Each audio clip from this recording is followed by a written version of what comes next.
before the game that there were three major keys. There's a lot of keys, more than three, but the three major keys were very simply, one, we had to take away the 5-second layup. Second, we had to control our defensive backboards and not give them a lot of second shots. And third, we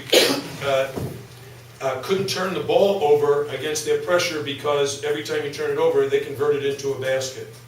And we weren't able to do any of the three things in the second half. I thought the first half we did a reasonably good job in all three areas, but in the second half, especially during the stretch when the game was tied, we had our chances. They outplayed us in all three areas right at that critical time. And it went from 53-all to 58-53. We called a timeout. We talked about those areas, but we still were not able to keep them off the offensive boards. And even at the end, when we were down 5, we missed a shot.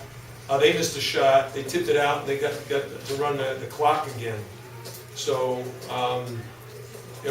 one of the things about games like this is our players should recognize that they have control over their own destiny. That you can get back faster.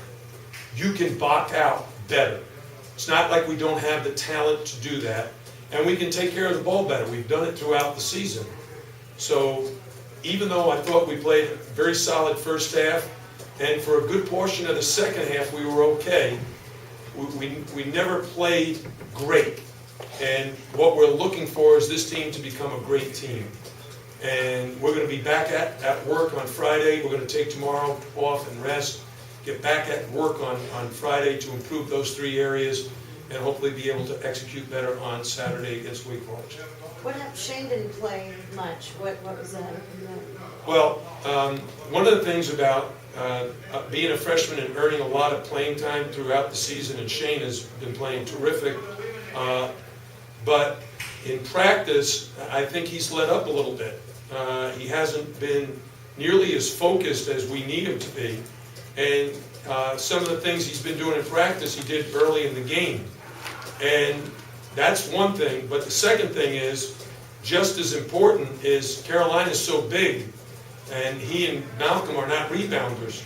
So we needed to get our best rebounders in the game. And the last time we played Carolina, Kendall Marshall kind of had his way. We felt like we needed to put a bigger, stronger guy on him. And I thought those guys did a good job. Duran did a good job on Kendall, and I think Trey McKinney-Jones guarded him some, and that helped us. Can you talk about the energy in the building and just what your emotion was during the game? We did that campus crawl on Monday night to let the students know that we were going to play Carolina, a top 5 team in the country, and that it was going to be a very exciting game, and that we wanted them to be a part of it. We want our students to feel like, school spirit is a very important part of your college life. That the memories you have oftentimes are not the things that happen in the classroom, the things that happen outside the classroom when you're with a lot of students in an exciting environment. And there's no more exciting environment than a game like tonight when it's on national television, it's against a highly regarded team and program. And I thought the students came out in large numbers. We would have liked to see more of the Coral Gables community come out, because if we had packed the place, maybe that would have given us a little more energy. There was one time I tried to get the crowd up and screaming, defense, defense, and we haven't had that. And the day we do, we'll see our defense dramatically improve, because players love that. They love that adrenaline that they get from the crowd.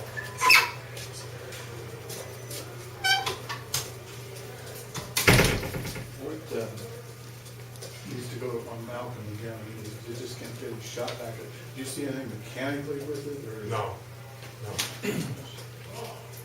It's one of those things. He's being asked to do a lot of things other than shoot the ball, and that becomes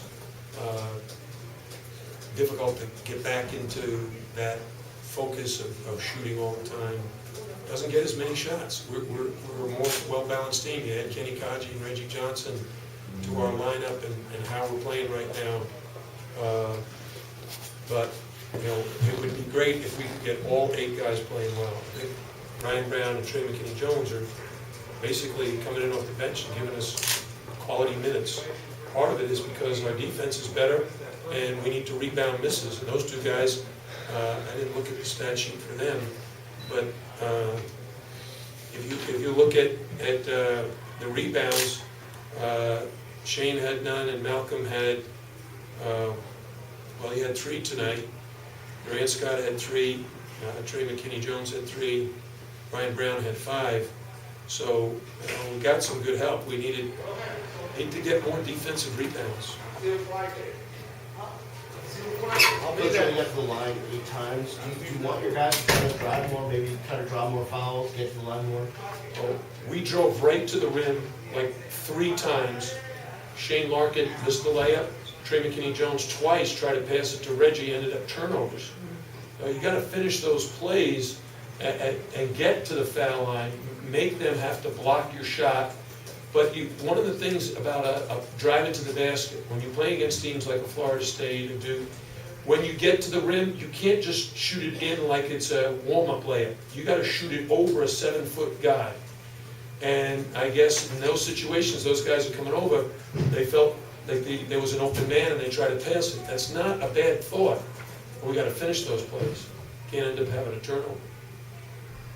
Jim, you held them with 38.2% shooting. Is that usually good enough to win? If you look at their field goal percentages, 38% overall, 27% from 3, 69% from the foul line, that wins almost every night.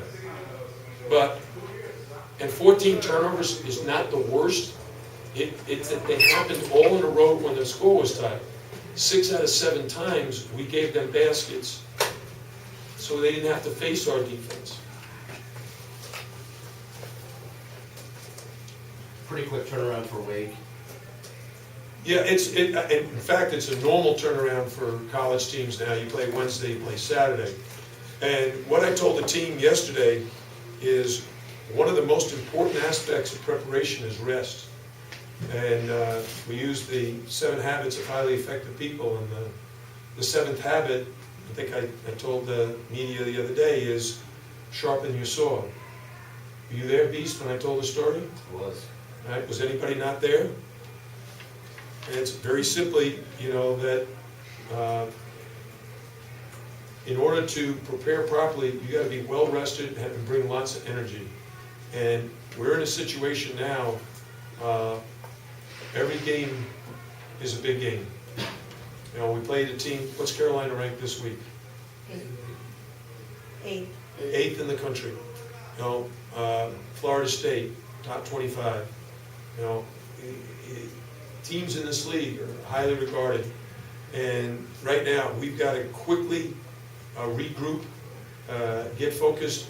And those 3 categories are 3 things that we've been harping on all season long. We've got to do a really good job in those categories.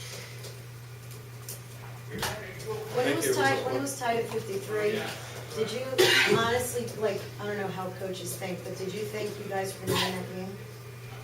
Well, I'm not thinking about winning or losing at that time. We're thinking about what do we need to do in the next possession, what do we need to do defensively, should we change anything, change any matchup, or run a different offensive set. And we actually put Malcolm in the ball screen late during that segment because I felt like they were going under and he might be able to hit 1 or 2 threes. And he shot 2 of them, missed them both. If he makes 1 or 2 of those, the game changes. Thank you, Coach.